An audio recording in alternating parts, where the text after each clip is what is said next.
Relation with the pay is direct, যেহেতু দুইটা party থাকে, একদম ডিরেক্ট রিলেশনশিপ হচ্ছে দুইটা পার্টির মধ্যে।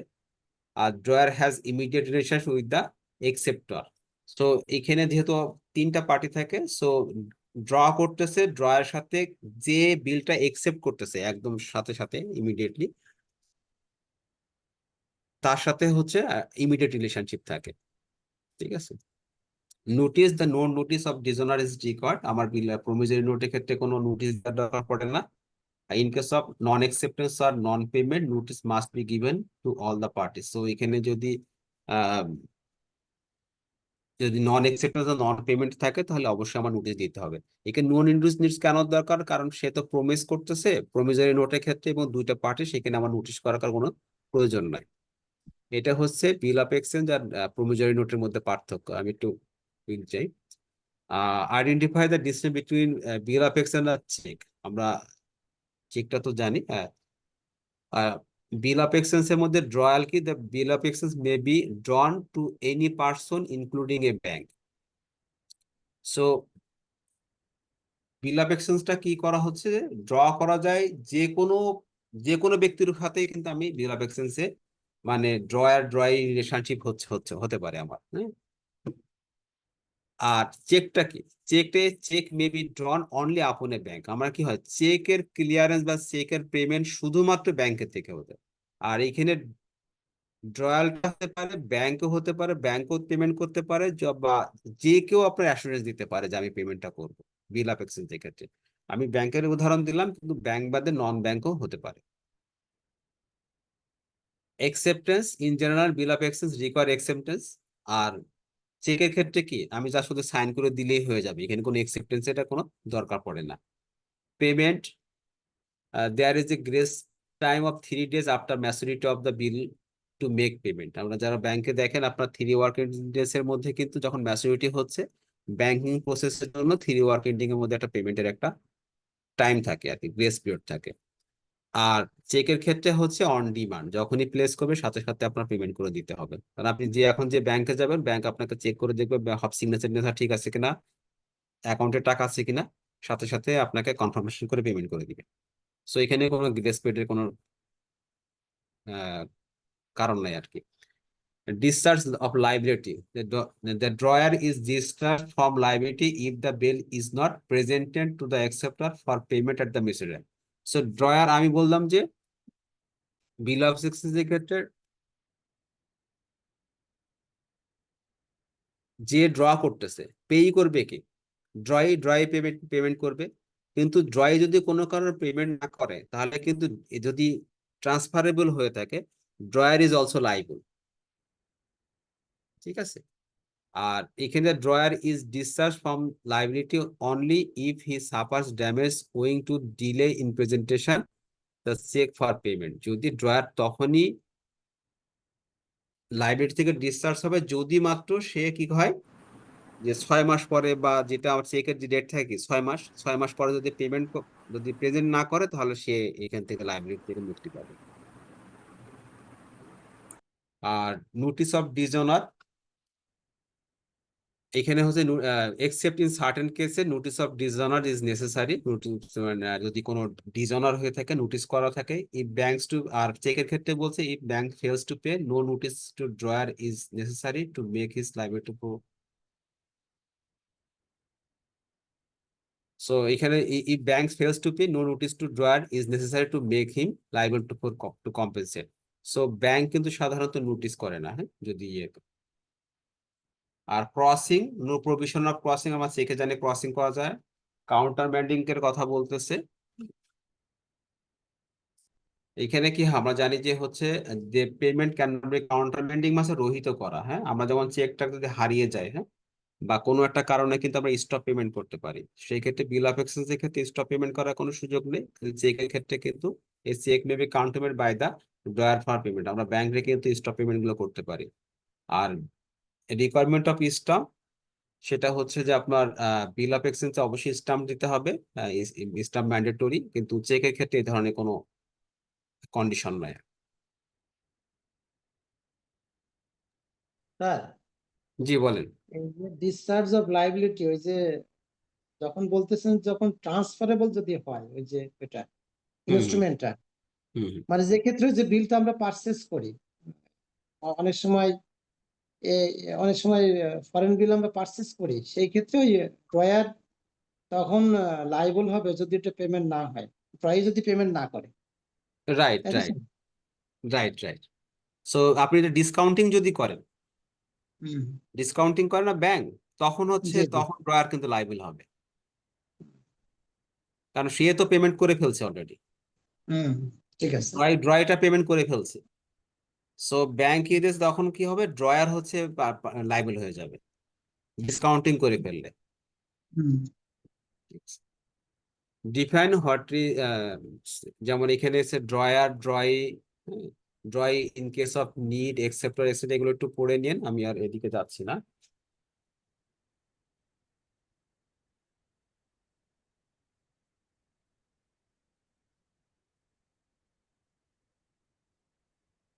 আমি একটু এন্ডোর্সমেন্ট একটু পড়াই, যে এন্ডোর্সমেন্টটা,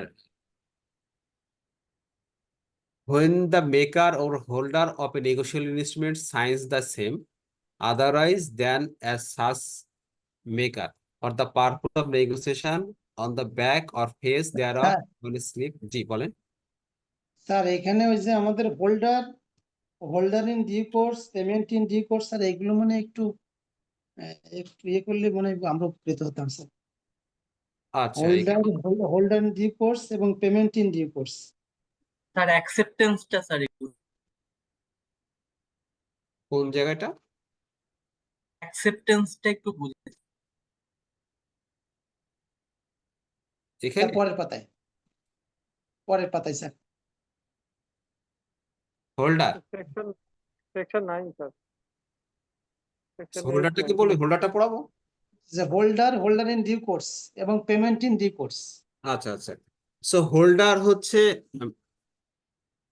the holder of a promissory note, bill of exchange or check means the payee or endorsee who is in possession of it or the bearer, therefore, but not include the beneficiary owner claiming through a beneficer.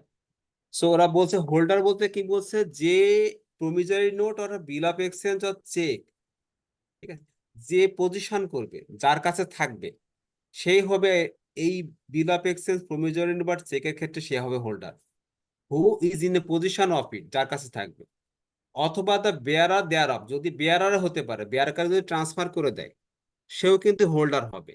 Holder মানে যে এটা on করে, যে এটা ধরে রাখছে, but does not include a beneficiary owner claim through a benefiter, মানে যদি যদি কোনো, যেমন কেউ যদি বাবা মরে যায়, বাবা যদি মারা গেলে তার অবর্তমানে তার কি উত্তরাধিকার পায় না, সে হবে না, সে কিন্তু হোল্ডার হিসেবে ট্রিট হবে না।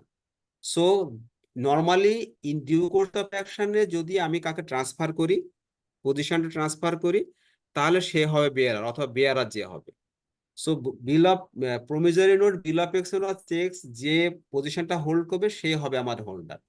এক্সপ্লেনেশন থেকে, where the note, bill or cheque is lost or not found again or is destroyed, the person is possession of it or the bearer thereof at the time of such loss or distance shall be deemed to continue to be holder. So এখানে বলতেছে, দেখেন যে যদি কোনোটা cheque বা bill of promissory note, whatever cheque, যেটা যদি আমার হারিয়ে যায়, ঠিক আছে, সো হারিয়ে গেলে তার কাছে তো আর এখন নাই, এ তো কেউ কেউ একজন ওনার হয়েছে পাওয়ার পরে, তাই না? ওনার মানে কি সে পাইছে, কুড়িয়ে পাইছে। সো লাস্ট যার কাছে থাকবে, সে আইদার বেয়ারার হতে পারে, বা তাকে তারপরে মানে দেওয়া হয়েছে, সে একেবারে পেই। সুতরাং এই সরি ড্রয়িং, যদি সে হয়ে থাকে, সে হয়ে যাবে আমার কিন্তু আপনার হোল্ডার, ঠিক আছে। লাস্ট যে তার কাছে আমার কাছে ছিল। আর হোল্ডার ইন ডিউ কোর্সের কথা বলছে, যে holder in due course means any person who for the consideration becomes the processor of a promissory note, bill of exchange or check if the payee or bearer or the payee or endorsee thereof, if the payee to order before it becomes overdue without notice the title of the person whom from he derived from his title was defected. So এখানে বলছে যে holder in due course বলতেছে যে any person হতে পারে, who for consideration become the processor of a promissory note. So কোনো কিছু কনসিডারেশনের জন্য যদি তার কাছে থাকে তাহলে সেই হবে হোল্ডার ইন ডিউ কোর্স। ঠিক আছে,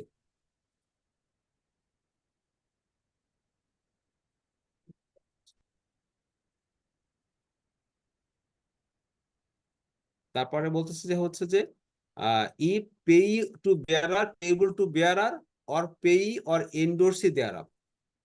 ইফ পেই টু বেয়ারার বলতে বলছে যে পেবল টু বেয়ারার মানে যদি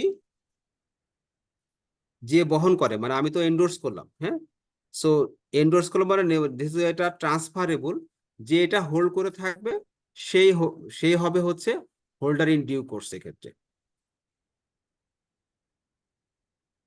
For the purpose of this section, the title of a person of a promissory note or bill of exchange or checks is defective when he is not entitled to receive the amount due thereon by the reason or provision of section 58 যদি প্রভিশনের ক্ষেত্রে না হয়ে থাকে। আর payment in due course ক্ষেত্রে বলতেছে, হ্যাঁ জি বলুন। Sir, এই যে হোল্ডার ইন ডিউ কোর্স বলতে কি, ওই যে ওভার ডিউ হওয়ার আগে যার হাতে থাকবে এমন কিছু কি আছে স্যার? মানে না, জাস্ট ওভার ডিউ ওভারডিউ মানে ওইটা ওভারডিউর কথা পেমেন্টের, কিন্তু বলতেছে না, এখানে বলতেছে যে if payable to order before it's become overdue. না, ওভারডিউর কথা বলছে না। এখানে কিভাবে বোঝায় আপনাকে, means any person who for consideration becomes the processor. প্রথম কথা হচ্ছে যে প্রসেশন করবে সেই হচ্ছে আপনার হোল্ডার হবে ফর কনসিডারেশনের জন্য। তার মানে কি, আমি আপনাকে প্রোডাক্ট ডেলিভারি করলাম, আপনি প্রোডাক্ট ডেলিভারির এগেইনস্টে আমাকে কি করবেন, একটা চেক পেমেন্টটা দিলাম, করবেন, একটা তাই বিল না? অফ এক্সচেঞ্জ তারপরে আমার হচ্ছে পজিশনটা, আমার কনসিডারেশন হচ্ছে কি প্রোডাক্ট, প্রোডাক্টের কনসিডারেশন এগেইনস্ট আপনি পেমেন্টটা করবেন। ঠিক আছে, জি স্যার। ঠিক আছে, তার এগেইনস্টে আপনি কি দেবেন, প্রমিসরি নোট দিতে পারেন, বিল অফ এক্সচেঞ্জ চেক দেবেন। জি ইফ পেবল টু বেয়ারার, যদি বেয়ারারকে দেওয়া হয়, or payable or endorsee thereof, if payable to order becomes it overdue, যদি এটা বিফোর ইট বিকামস ওভারডিউ হয়ে যায়, without notice that the title of the person from whom he derive his own title.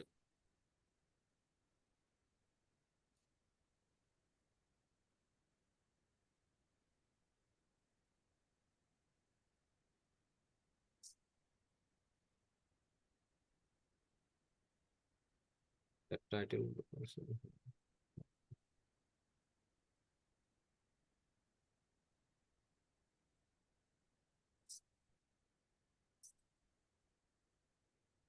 এটা কি বলছে যে without notice that the title of the person from whom he derived his own title was defective.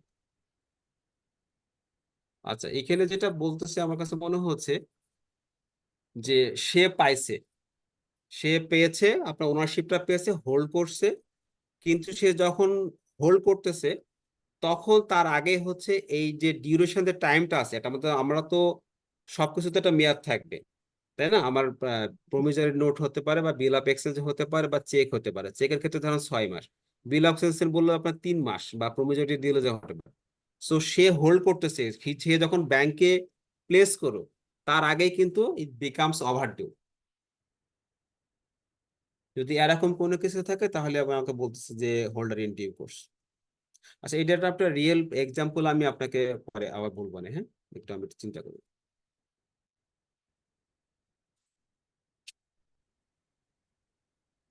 এখন আসলে আমরা endorsement একটা পড়ি। Sorry sir, আমার একটু নেটওয়ার্কের একটু ডিস্টার্ব হয়েছিল স্যার, একটু কাইন্ডলি যদি রিপিট করতেন। আচ্ছা, আমার কথা হচ্ছে যে হোল্ডার ইন ডিউ কোর্সটা বোঝাচ্ছে যে নর্মালি যে হোল্ড করবে bill of exchange or promissory note or cheque, যার কাছে স্যার। থাকবে সেই তো এটা হোল্ডার। জি স্যার। কিন্তু সে হোল্ড করতেছে, কিন্তু তার আগে যদি টাইমটা যদি এক্সপায়ার করে যায়, জি স্যার। সেবার আমার 6 মাস টাইম, 6 মাসটা যদি এক্সপায়ার করে তাহলে তো সেটা হচ্ছে কি হচ্ছে আমার পেমেন্টটা তার ওটা বাধ্যতামূলক হলো না, ওটা ডিফেক্টিভ হয়ে যাচ্ছে তাই না স্যার? ডিফেক্টিভ ওটা হয়ে যাচ্ছে। তো ডিফেক্টিভ যদি হয়ে যায় তাহলে তখন হয়ে যাবে সেটা holder in due. Sir sir এই বিষয়টা একটু আমি যেটা প্র্যাকটিক্যাল সেটা মনে করেন আমরা স্যার সুতা দিই আর কি, ব্যাক টু ব্যাক সুতা দিই আর কি, মার্জিনের মাস্টার এলসির এগেইনস্টে আর কি। তো সুতা ওই বিল অফ এক্সচেঞ্জ পাওয়ার পর আমরা ওই বিল পারচেজ করি আর কি, ওই যে যেটা বললেন স্যার ডিসকাউন্টিং বিল পারচেজ একই। জি জি তো এটা পারচেজ করার পর একটা তো ম্যাচুরিটি ডেট দেয়, ওই ম্যাচুরিটি ডেট হওয়ার পরেও আমরা টাকাটা পাই না স্যার অনেক সময়। হুম তো হুম হুম। তো তখন ওভারডিউটা হয়ে যায় স্যার, এখন 1 মাস বা 2 মাস এই জিনিসটা নাকি? হ্যাঁ, এটা মানে before it becomes overdue, if payable to order before it becomes without notice, the title of the person from whom he derived his own title was defective. মানে তো 90 দিনের যে ম্যাচুরিটি ডেট থাকে স্যার, হুম হুম ম্যাচুরিটি ডেট অনুসারে তো পাওয়ার কথা, টাকা auto চলে আসার কথা হুম হুম। পার্টির অ্যাকাউন্ট থেকে আমাদের অ্যাকাউন্টে তো টাকা দিয়ে দেওয়ার কথা, তারপরেও তারা দিতে পারে না বা এরকম একটা ঝামেলা হয়। কিন্তু আমরা কিন্তু স্যার ওই আরো 2 মাস আগে, ম্যাচুরিটির 2 মাস আগে বিল পারচেজ করে ফেলছি, মানে আমরা টাকা নিয়ে নিছি ব্যাংক থেকে। হুম হুম। হ্যাঁ, তো এই ক্ষেত্রে স্যার ওই ম্যাচুরিটি ডেটের পরে ওভারডিউ হয়ে যায় বিষয়টা ওই।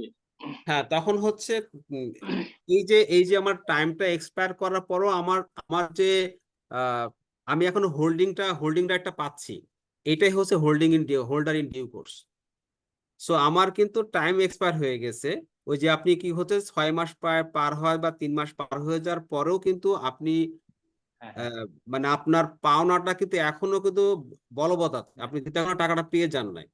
সো দেখা না, যাচ্ছে যে পার্টির কাছ থেকে টাকাটা মানে পার্টির অ্যাকাউন্ট থেকে টাকা ব্যাংকে আসে না, বা আসে না পার্টি বাজে দিতে যে পারে কোনো না, বা কারণে ডলার নাই, ওদের অ্যাকাউন্টে ডলার নাই, এরকম স্যার হয় সে আর কি। ফান্ড মানে অ্যারেঞ্জ করতেছে বা হোয়াট এভার ইট ইজ, যে কোনো কারণে কিন্তু আপনি মানে কিন্তু আমি ব্যাংকের কাছ থেকে স্যার বিল পারচেজটা করে ফেলছি আগেই, আরো 2 মাস আগেই, মানে ম্যাচুরিটির আরো 2 মাস আগে এরকম হয়। মানে আপনি মানে দুই ব্যাংক। মাস আগে 2 মাস আগে পারচেস করে ফেলছেন, হট, ঠিক আছে। হ্যাঁ, আপনি হ্যাঁ, ব্যাংক কখন টাকা পাবে, বা যে হচ্ছে টাকাটা দিয়ে দিচ্ছে সেই টাকাটা কখন পাবে? টাকাটা পাবে যখন এটা ম্যাচুড হবে, তাই না? ম্যাচুর, হ্যাঁ, হ্যাঁ, ম্যাচুড তাহলে হয়ে গেল, ম্যাচুড হয়ে যাওয়ার পরেও আপনার টাকাটা পাইতে যে বলতেছেন যে টাকা আলটিমেটলি পরিশোধ করবে তার অ্যাকাউন্টে টাকা নাই। হ্যাঁ, হ্যাঁ, না, ডলার অ্যাকাউন্টে আপনার এক্সপায়ারি করার পরে তো তাহলে আপনার ওনারশিপ থাকার টাকা কথা না, নাই। কিন্তু ওনার মানে ওই টাইমটা 3 মাসটা বা 6 মাসটা পার হয়ে যাওয়ার পরে এই যে একটা বাফার টাইমটা আপনি পাচ্ছেন, তার মানে আপনি 3 মাস পরে কিন্তু ওনারশিপ থাকার কথা না, কিন্তু আপনি যেহেতু বাফার টাইমটা পাচ্ছেন টাকাটা পাওয়ার জন্য, ওই যে তার কাছে ফান্ড নেওয়া হতে পারেছে, এই টাইমটাকে বলা হচ্ছে হোল্ডার ইন ডিউ কোর্স। আচ্ছা, আচ্ছা, জি স্যার, থ্যাংক ইউ। ঠিক আছে sir, thank you sir.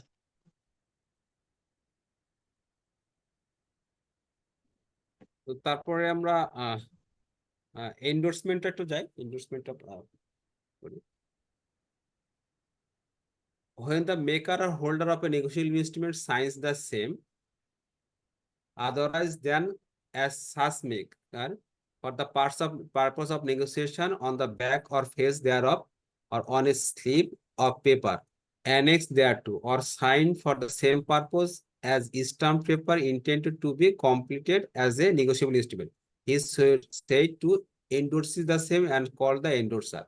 So এন্ডোর্সমেন্টে দেখেন আপনারা কি করে, আপনারা যারা ব্যাক টু ব্যাক এলসিনে কাজ করতেছেন, আপনারা দেখবেন যে বিল অফ এক্সচেঞ্জ তৈরি করার পরে ওরা নিচের দিকে, নিচে অথবা ব্যাক পেজে ব্লাঙ্কে ওরা কিন্তু কি করে, এই আপনার সিগনেচার করে দেয়। এই যে সে সিগনেচার করে একসেপ্ট করে নিচ্ছে, স্টাম্প করে, এটাই বলতেছে হচ্ছে এন্ডোর্সমেন্ট, যে আমি একসেপ্ট করলাম এটা। সো এন্ডোর্সমেন্ট ইন ব্লাঙ্ক আর ইন ফুল কাকে বলতেছে? এন্ডোর্সমেন্ট আমার দুই প্রকার হতে পারে। সো বিল অফ এক্সচেঞ্জ তৈরি করার পর if the endorser signs is name only, যদি তার নাম লেখে, the endorser says to be in blank. যদি কোনো কিছু অন্য কোনো শর্ত না দিয়ে থাকে, শুধুমাত্র তার নাম লিখে সিগনেচার করে দেয়, তাহলে বলতেছে এটা আমার এন্ডোর্সমেন্টটা হয়ে যাবে blanks endorsement. If he adds a direction to pay the amount mentioned in the instrument to the order of or a specified person, then means it will be full. যদি সে শুধু সিগনেচারের বাদে যদি সে অ্যামাউন্টটা উল্লেখ করে দেয় এবং লিখে দেয় ইন ফুল বা এরকম কোনো কন্ডিশন বলে দেয়, তাহলে সেটা হয়ে যাবে আমাদের এন্ডোর্সমেন্ট ইন ফুল। তো যদি মানে শুধুমাত্র নাম লিখে সিগনেচার করে ছেড়ে দেয়, বিলের ক্ষেত্রে, তাহলে সেটা হয়ে যাবে আমাদের এন্ডোর্সমেন্ট ইন ব্ল্যাঙ্ক। আর আর যদি আমাদের তার সাথে টাকার অ্যামাউন্টটা বলে দেয় তাহলে হচ্ছে এন্ডোর্সমেন্ট ইন ফুল হবে। সো এন্ডোর্সমেন্টেরটা আপনাদের ইয়েতে নাই, আমি সিলেবাসে দেখি নাই আর কি। স্যার এটা তো কে দিবে, মানে বায়ার দিবে না স্যার এন্ডোর্সমেন্ট? আচ্ছা এন্ডোর্সমেন্টটা হচ্ছে যে ড্রয়ই থাকবে, ড্রয়ই বলতেছি, ড্রয়ার যে থাকবে, ঠিক আছে, ড্রয়ারটা তো একসেপ্ট করে নিবে তাই না? আর বায়ার মেনলি হচ্ছে বায়ার দিবে এখানে, এখানে বায়ার বায়ার দিবে আর কি। জি স্যার। কারণ সেলার তো আপনার বিলটা তৈরি করতেছে, বায়ার এখানে একসেপ্ট করে যদি সে শুধুমাত্র যখন আমার ব্লাঙ্ক দিচ্ছে তখন ইজিলি ট্রান্সফার হবে পার্সন টু পার্সন। আর ফুল দিয়ে দিলে ওর বলে দিচ্ছে আমি কত টাকা পেমেন্ট করব এবং কে পেমেন্ট করবে, ফুলটা আমার বলে দিচ্ছে, মানে এর বাইরে কম বেশি আর হবে না অ্যামাউন্ট লিখে যদি দেয়, ঠিক আছে। স্যার এটা যখন ব্যাংকে আসে ওই আমরা ওই বিল অফ এক্সচেঞ্জ এর পিছনে সাইন করে আমাদের সিল দিয়ে দিই, দিয়ে ওই ডকুমেন্টসটা ছাড়াই নিয়ে যায় ইম্পোর্টার, হুম হুম মানে ওই করে দিয়ে ওটাকে ইন্ডোর্সমেন্ট বলে আর কি। ইন্ডোর্স করে দিলে ওই ডকুমেন্টস নিয়ে গিয়ে কাস্টমার ওই কাস্টমস থেকে মালটা ছাড়াইতে পারে আচ্ছা আচ্ছা। স্যার ব্যাংকের সেই থেকে। ক্ষেত্রে তো তাহলে এটা যে ড্রয়ার আছে ড্রয়ারই এন্ডোর্সমেন্ট করতেছে স্যার, অর্থাৎ সাপ্লায়ারই এন্ডোর্সমেন্ট না করতেছে। না ব্যাংক না তো ড্রয়ার, ব্যাংক তো মেনলি ইন্ডোর্স করে কিন্তু ব্যাংক। ব্যাংক ব্যাংক তো ড্রয়ার না, ড্রয়ার তো সেলার মানে এক্সপোর্টার। ড্রয়ার হচ্ছে স্যার এক্সেপ্টার, তো ব্যাংক হচ্ছে কিন্তু পেই। আমরা বলতেছি ব্যাংক পেই, আর ব্যাংক হচ্ছে ড্রয়ও হতে পারে, বাট নর্মালি ব্যাংক হচ্ছে পেই। আমরা বিল অফ এক্সচেঞ্জে তিনটা পার্টি দেখলাম, ড্রয়ার, ড্রয়ার হচ্ছে পেই। আমরা বললাম ড্রয়ারটা সাধারণ, ড্রয়ার হবে হচ্ছে যে বিলটা তৈরি করবে, একদম সিম্পল, ঠিক আছে। আর ড্রয় হচ্ছে যে এটা হচ্ছে আপনার একসেপ্টেন্স দিবে বলতে আমি পেয়ে। আর ড্রয় সরি পেই বলতেছি যে হচ্ছে পেই ব্যাংকও হতে পারে, অন্য কোনো পার্সন হতে পারে, যে আলটিমেটলি এই টাকাটা পরিশোধ করবে। স্যার তাহলে এন্ডোর্সমেন্ট কি শুধু বিল অফ এক্সচেঞ্জের ক্ষেত্রে হয়? হ্যাঁ বিল অফ এক্সচেঞ্জ, কারণ আপনার চেকও তার এন্ডোর্সমেন্টের কোনো সুযোগ নাই। চেক যদি আপনার নামে দেয় আপনি সরাসরি ব্যাংকে যেয়ে কিন্তু আপনি টাকা উঠাই নেবেন। আপনার প্রমিজরি নোটের ক্ষেত্রে কিন্তু আপনার এন্ডোর্সমেন্টের সুদ দরকার নেই, কারণ প্রমিজরি নোটে সরাসরি direct relationship with the buyer আর সেলার। যেমন ব্যাংকের কাছ থেকে আপনি লোন নিলেন, আপনি সরাসরি প্রমিজরি আর প্রমিস করতেছেন টু পে, মানে ডিরেক্ট রিলেশনশিপ। এখানে আর এন্ডোর্সের কোনো সুযোগ নেই, দরকার নেই। সো এখানে যেহেতু থার্ড পার্টি আছে, থার্ড পার্টির ক্ষেত্রে আপনার এন্ডোর্সমেন্ট একটা সুযোগ। এখানে এন্ডোর্সমেন্ট দেখুন আপনাকে যে প্রোডাক্ট ইম্পোর্টের ক্ষেত্রে শিপিং ডকুমেন্টে কিন্তু আপনার এন্ডোর্স করে দেয় কে? ব্যাংক এন্ডোর্স করে দিচ্ছে।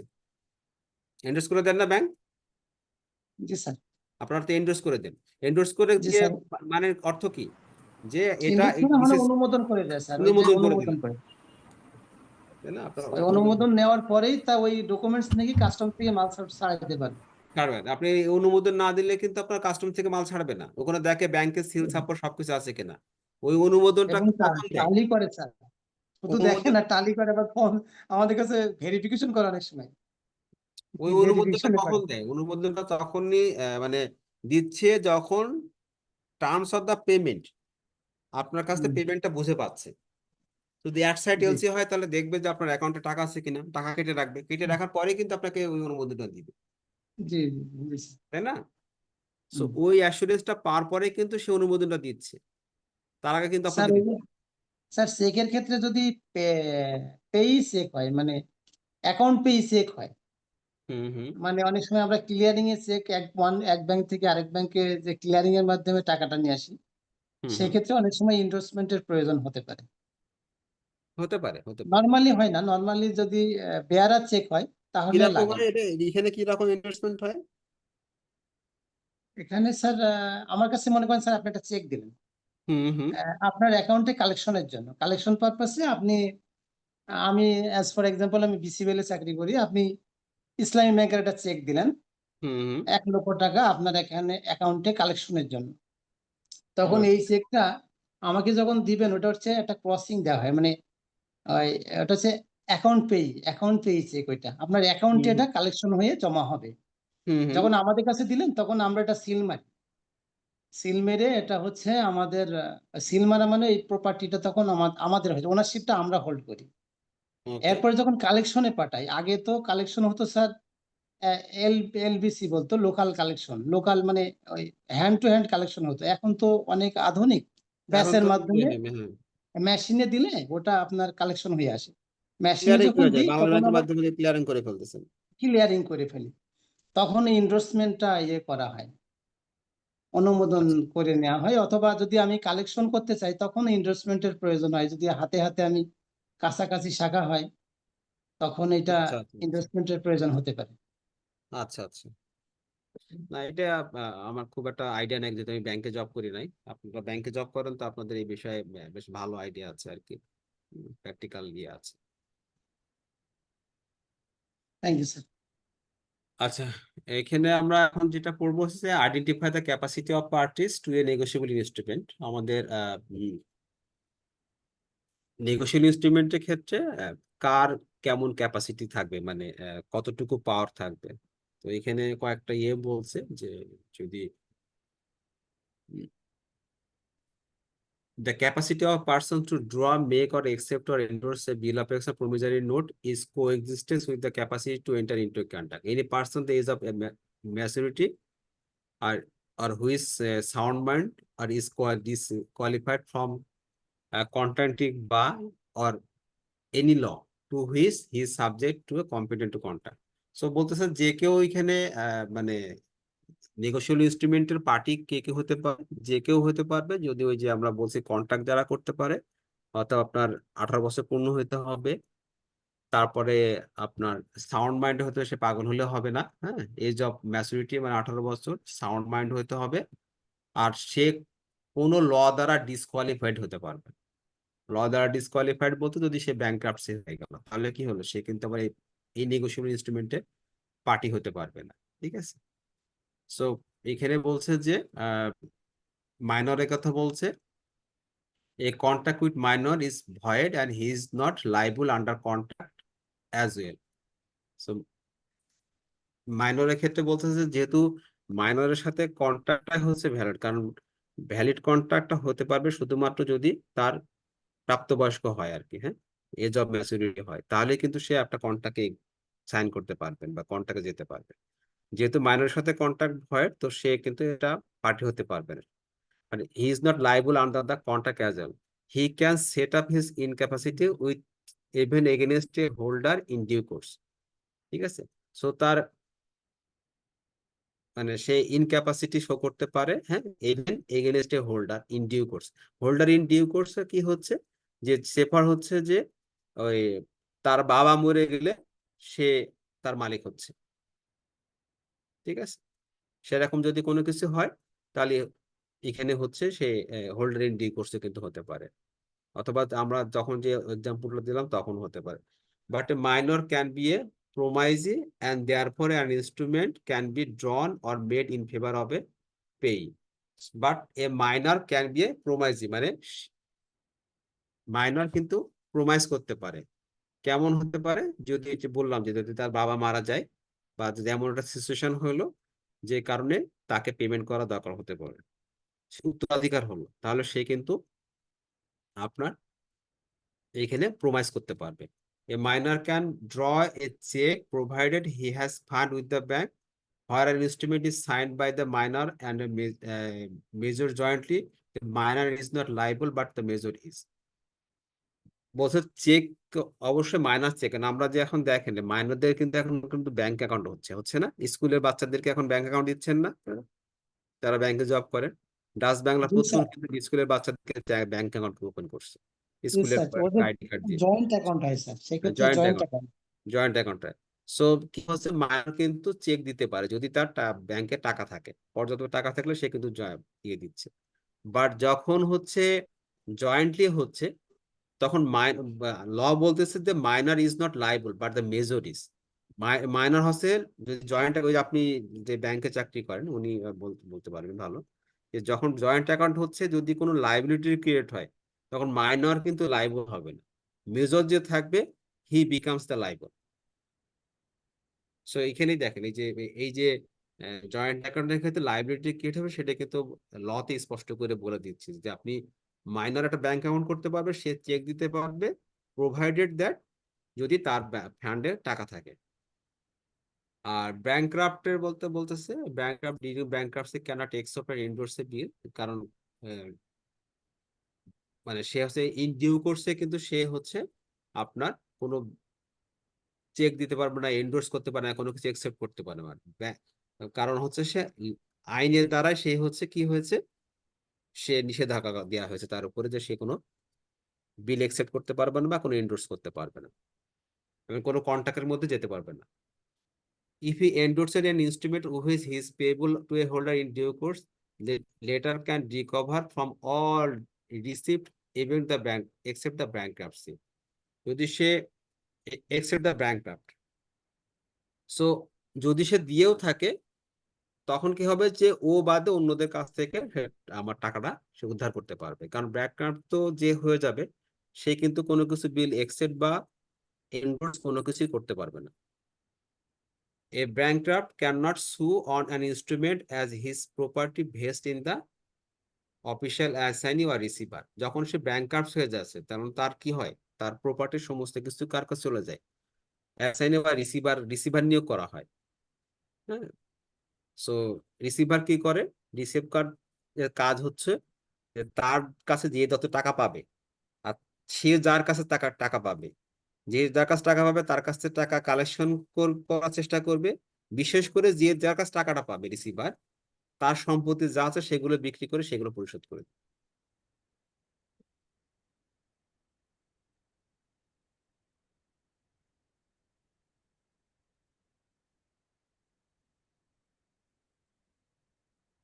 এরপর হচ্ছে যে corporation, the rule that capacity to incur liability on a negotiable instrument is coextensive with capacity to contract is not applicable in case of মানে corporation. The power of corporation or a company is bind itself by notes, bill or check is derived by the memorandum of association. If the corporation exceeds its power except a negotiable instrument, he would be void. Even a holder in due course cannot make the corporation liable. So কর্পোরেশনের ক্ষেত্রে হয়, কোম্পানির ক্ষেত্রে কি হয়, আমাদের memorandum of অ্যাসোসিয়েশনে কিন্তু কার কতটুকু পাওয়ার বা সে কতটুকু এক্সারসাইজ এটা সম্পূর্ণ বলে দেওয়া থাকে। সো সেক্ষেত্রে কি হবে, সে কতটুকু একসেপ্ট করতে পারবে, নেগোসিয়েট দিতে পারবে, সেটা সম্পূর্ণ তার ক্যাপাসিটি কি হবে সবকিছু কিন্তু তার বলে দেওয়া থাকবে। সে ওই পাওয়ারের বেশি কিন্তু এক্সারসাইজ করার কোনো সুযোগ নেই। আমরা জানি কোম্পানির তৈরি হয় কি আর্টিকেলস অ্যাসোসিয়েশন, মেমোরেন্ডাম অ্যাসোসিয়েশনের। সো মেমোরেন্ডামে কিন্তু আপনার এই কথাটা স্পষ্ট করে বলে দেওয়া থাকবে। কথা বলতেছে যে a trading company has an implied power to draw or accept negotiable instrument trading মানে, but a non trading company has no such power unless express authorised by the object of clause of agreement. So যদি trading company হয় সে তো যে কোনো negotiable instrument সে দিতেও পারবে নিতেও পারবে, বাট নন ট্রেডিং কোম্পানি হলে তার এই ধরনের কোনো পাওয়ার দেওয়া থাকবে না। আর এখানে যেটা বলছে যে এজেন্টের ক্ষেত্রে আমরা তো জানি কি যে এজেন্ট হচ্ছে একজন person who is appointed on behalf of the principal, তাই না? সো সে সরাসরি, but N agent may be employed for the purpose of drawing except or এন্ডোর্সিং on behalf of principal. So আমরা একটা এজেন্ট নিয়োগ দিতে পারি যে প্রিন্সিপালের এগেনস্টে কি করতে পারে, যে কোনো কিছু ড্র করতে পারে, একসেপ্ট আর এন্ডোর্স করতে পারবে নেগোসিয়েবল ইনস্ট্রুমেন্টটা, but his power can not be employed from the general authority of an agent of transaction business and to receive আর discharge debt on behalf of the principal. So তাকে কিন্তু যখন আমরা agent নিয়োগ দিব, এজেন্টের স্কোপ অফ ওয়ার্ক কি থাকবে, সে কি কি দিতে পারবে, এটা কিন্তু আমার একদম স্পেসিফাইড থাকবে। সে যদি তার ওই বাউন্ডারির বাইরে যে কোনো কিছু একসেপ্টেন্স বা যা কিছু করে না, সেটা কিন্তু হয়ে যাবে তখন হয়তো বাইট। ঠিক আছে,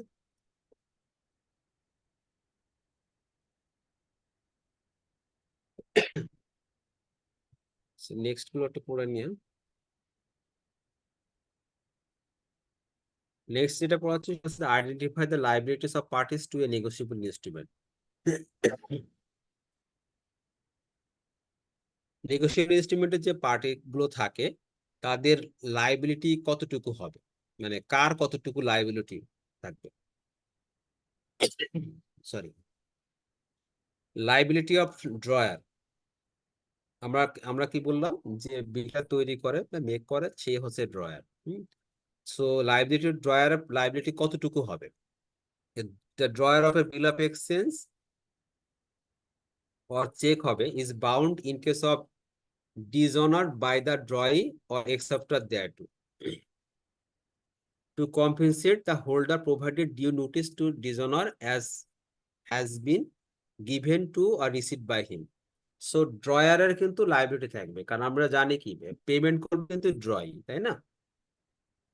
সো ড্রয়ের কাছ থেকে বিল অ্যাকসেপ্টেন্স হয়ে সে হোল্ড করলো, যেহেতু এটা নেগোশিয়েবল ইনস্ট্রুমেন্ট ইজিলি ট্রান্সফারেবল, সেবার সে আর 50,000 টাকার একটা বিল পাইল, এই বিলটা কি করলো সে আর একজনের কাছ থেকে দিয়ে 50,000 টাকার মাল কিনলো বা যে কোনো একটা জিনিস কিনলো, তাহলে এখন কি হোল্ডারের কাছে চলে গেছে, ড্রয়ারের কাছে নাই, ড্রয়ারের কাছে নাই। তো হোল্ডার যখন যদি সে কি করলো এভাবে আমার 2-3 হাত ঘুরে গেল, এট দ্য ডে এন্ড যখন ম্যাচুরিটি হবে তখন কি হবে, ড্রয় টাকাটা পেমেন্ট করে দিবে, তাই না, যার যে অ্যাকসেপ্টেন্স করছে। যদি আমার ড্রয় টাকাটা পেমেন্ট না করে থাকে তাহলে ট্রান্সফার করলো কি ড্রয়ার, ড্রয়ার যেহেতু তাকে ট্রান্সফার করলো তাহলে ওরা এসে কাকে ধরবে, ও ড্রয়কে তো চেনে না, সে তো চেনে ড্রয়ারকে, ও সরাসরি এসে ড্রয়ারকে দেবে, তুমি আমাকে বিল দিচ্ছ, তোমাকে আমি মাল দিচ্ছি, তোমার কাছে আমি টাকা পাই, সো তুমি আমাকে টাকা পরিশোধ করো, ঠিক আছে। তখন আবার ড্রয়ার আর কাকে ধরবে, তখন ড্রয়ার আবার ড্রয়ারকে ধরবে। সো যেহেতু ট্রান্সফারেবল, সো ড্রয়ার লাইবিলিটি থাকবে যদি সে কাউকে ট্রান্সফার করে এবং সে ট্রান্সফার এগেনস্টে যদি সে হোল্ডার হয়, তাকে যদি ডিসঅনার হয় তাহলে তার এগেনস্টে সে লাইবল থাকবে। তারপরে সেকেন্ড যেটা বলতেছে liability of drawee of cheque. The drawee of a check is always a banker, কারণ আমরা জানি চেকের ক্ষেত্রে দুইটা পার্টি থাকে, একটা ড্রয় খাতে আর ড্রয়ি, তাই না। ড্রয় মানে একজন চেক রেখে আর ব্যাংকে বলে যে আপনি টাকাটা পরিশোধ করেন, তো এইখানে সবসময় পেই বা ড্রয়ি হবে সবসময় ব্যাংকার। The banker must honor the check of the drawer provided he has in his hand sufficiently fund of the drawer. So তখনই ড্রয়ে কি তখনই পেমেন্ট করে যখন যদি আমার ড্রয়ারের অ্যাকাউন্টে পর্যাপ্ত টাকা থাকে, যদি থাকে তাহলে ডেফিনেটলি সে অ্যাজ পার সে বাউন্ড হচ্ছে টাকাটা পেমেন্ট করতে হবে।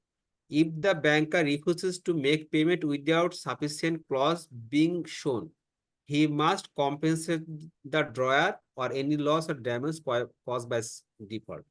সো ড্রয়ারের কাজ হচ্ছে কি, ব্যাংকের কাজ হচ্ছে যে আমার যদি চেক যায়, আমার যদি ব্যাংকে টাকা থাকে তাহলে আপনার টাকাটা পরিশোধ করা। সে যদি পরিশোধ না করে, তার যদি যদি কোনো কোনো কিছু লস হয় তাহলে সেই কম্পেনসেট করার দায় থাকবে কিন্তু সেই ব্যাংকের বা ড্রয়িকে। কারণ সেফার যে ওর কাছে বলা আছে যে তুমি যদি আমাকে, আমি তোমার প্রোডাক্ট কিনলাম, তুমি আমাকে 1 সপ্তাহ পর পেমেন্ট করবে, ওই দিনে যদি সে পেমেন্ট না করে যদি ডিলে করে তার ধরো সেফার আমার একটা পেনাল্টি ক্লজ থাকলো। এখন ব্যাংকে তো আমার টাকা আছে, যদি ব্যাংকে টাকাটা পরিশোধ না করে তাহলে ওই ডেটটা এক্সপায়ার করার সাথে পেনাল্টি ক্লজটা কিন্তু অ্যাক্টিভ হয়ে গেল। সো এই ধরনের যদি কোনো লস হয় বা ড্যামেজ হয় তাহলে bankers is bound to pay.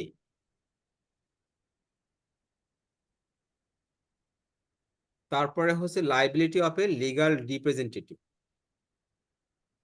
Where a legal representative of a deceased person sign an instrument in his own name, he is personally liable for the entire amount unless he express limit his liability to the extent of the asset received.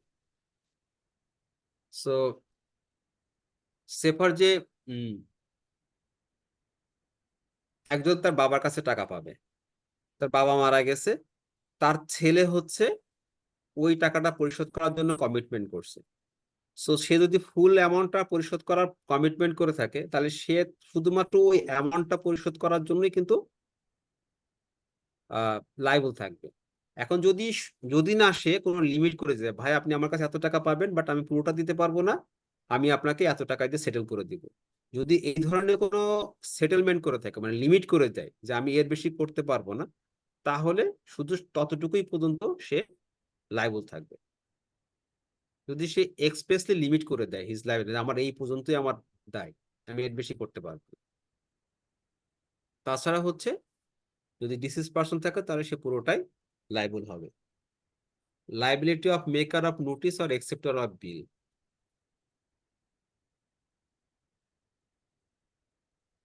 Liability was the maker of a promissory note is bound to pay the amount of the instrument at maturity according to the apparent tenor of that note. So আমরা জানি প্রমিসারি নোটের ক্ষেত্রে দুইটা party থাকে, একটা হচ্ছে maker আর একটা হচ্ছে পেই। হ্যাঁ, দুজন থাকতেছে। তো সেক্ষেত্রে কি হচ্ছে যে যেহেতু ব্যাংক এটা প্রমিসারি নোট ইস্যু করে এবং সে একসেপ্ট করতেছে, তো ওরা বলে যে আমি এত তারিখের পরে আমি পেমেন্টটা করব। সো যখন আমার এটা ম্যাচুরিটি হচ্ছে তখন কিন্তু যে মেকআপ থাকতেছে সে কিন্তু এটা পরিশোধ করে দিচ্ছে।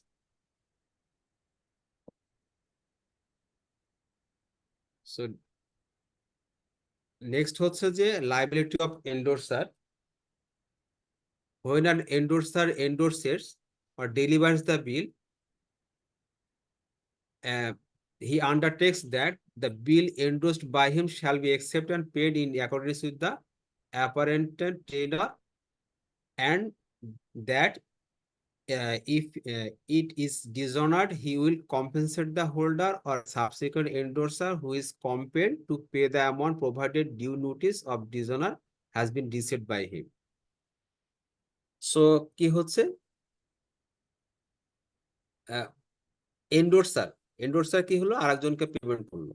সো আমি মেকার আর এখন কি হচ্ছে এন্ডোর্সের মাধ্যমে কি হোল্ডারের কাছে চলে গেল। হোল্ডারের যদি সে একটা টাইম পরে, যে টাইমটা থাকবে সেই টাইমের পরে সে টাকাটা ক্লেম করবে। সো যদি সে যদি টাকাটা পরিশোধ করতে না করে, তাহলে কি হবে, যে আমাকে এন্ডোর্স করে দিচ্ছে সেই টাকাটা পরিশোধ করবে যে তুমি ও আমাকে পেমেন্ট করে না, তো আমি এই ইনস্ট্রুমেন্ট নিয়েছি, তুমি আমাকে টাকাটা পেমেন্ট করো।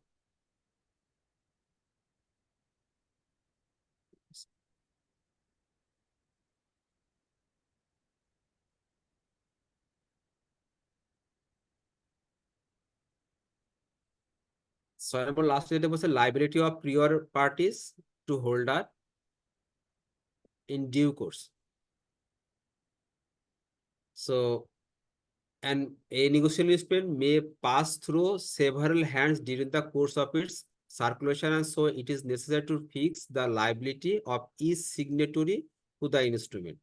যেহেতু নেগোশিয়েবল ইনস্ট্রুমেন্টটা ইজিলি ট্রান্সফারেবল এবং অনেকটা হাত ঘুরে যায়, তাই না, আমি একজনকে চেক দিলাম সে আর একজনকে চেক দিল। সো যখন সে ট্রান্সফার করতেছে, তো প্রত্যেকের জন্য কিন্তু তার লাইবিলিটি কতটুকু হবে সেটা কিন্তু ফিক্স করা খুব জরুরি। So under the section 37 Negotiating Instrument Act, the liability of each party to a subsequent holder in due course continues until the instrument duly specified or discharged.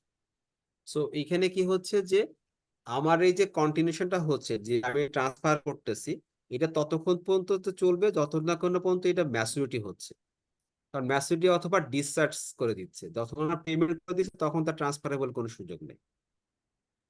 So ওই পর্যন্ত কি হবে, আমাদের এই লাইবিলিটিটা কন্টিনিউশন থাকবে এবং যখন এটা পেমেন্টটা হয়ে যাবে তখন এটা ডিসচার্জ হয়ে যাবে। So each prior party is liable to each subsequent party until the liability is extinguished by final payment.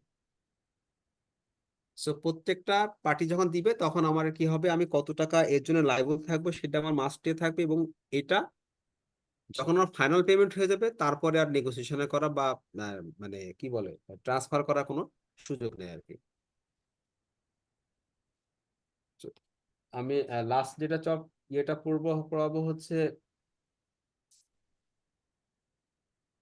আজকে কি শেষ করতে পারবো মনে হয় না। সো আমার কাছে মনে হয় এই পর্যন্ত থাক। লাস্ট আর চেক ডিজাইনার আছে, আর ইয়েটা পড়াইলে আপনাদের হয়ে যাবে আর কি। সো আমার কাছে মনে হয় আজকে এই পর্যন্তই থাকে, অনেকখানি পড়িয়েছি। জি স্যার, আজকে এতটুকু থাকবে। So, স্যার আবার কবে নেবেন স্যার? স্যার আমাদের নেক্সট ক্লাস আবার কবে? আমি একটু আপনি ছুটিতে যাবেন actually কবে? আমি একটু দেশের বাইরে যাবো আর কি। হ্যাঁ, আমি একটু উম, সিঙ্গাপুর আর তাইওয়ান যাবো একটু অফিসের কাজে। আসবো হচ্ছে 4 তারিখে, 4 জুলাই স্যার। ফ্রাইডে দিন আসবো। সো হোপফুলি আমি 6 তারিখে, অথবা যদি না হয় অ্যাট বেস্ট হচ্ছে আমি 9 তারিখে ক্লাস নিব। 9 তারিখ এবং 11 তারিখ দুজনই স্যার ক্লাস কবে নিব। যাচ্ছেন স্যার? চেষ্টা করবো 6 দিন 6 তারিখ ক্লাস নেওয়ার জন্য। Okay sir. 6 তারিখের আগে ক্লাস হবে না? না, 6 তারিখ ক্লাস হবে, আমি 10 দিন থাকবো কিন্তু। কাল- আমি 5 তারিখে স্যার যাচ্ছি, কবে? 5 তারিখ থেকে আমি সরি 25 তারিখে যাচ্ছি, আমি আসবো হচ্ছে 4 তারিখে। স্যার যদি কালকে ক্লাস নিতে চান স্যার? না, আমার কালকে ভাইবা বোর্ড আছে, আচ্ছা আচ্ছা। ভাইবা বোর্ডে থাকবো, কাল কিছু কাজ আছে, আর পরশু দিন আমার কিছু গোছাগুছি মানে গোছাতে হবে। আমি কোনো কিছু গোছাই না এখন, 10 দিন বাইরে থাকবো, আমি কিছুই গোছাবো না। So, ওই দিন ঠিক আছে স্যার, আমি- আপনি ঠিক আছে স্যার, স্যার দোয়া করি স্যার ভালোভাবে ফিরে আসেন আমাদের মাঝে। আচ্ছা ঠিক আছে, থ্যাংক ইউ ভেরি মাচ, দেখা হবে। হ্যাঁ, ভালো থাকেন। জি। ইনশাআল্লাহ স্যার। ওকে, আসসালামু আলাইকুম।